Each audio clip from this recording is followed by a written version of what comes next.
Hello friends, here you can see how I opened the Hubertus xpress knife. Wash. So here you can see a little bit how to open it. You move the one scale so it's possible to open and close the knife.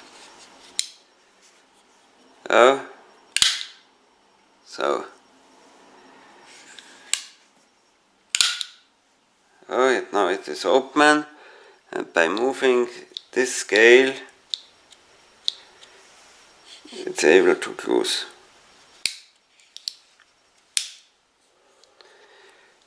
Here with this I press here on the knife, so here and here on this scale, on the top scale.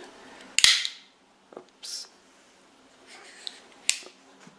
So here I press this and closing again. Have fun with your new Hubertus xpress knife. Bye.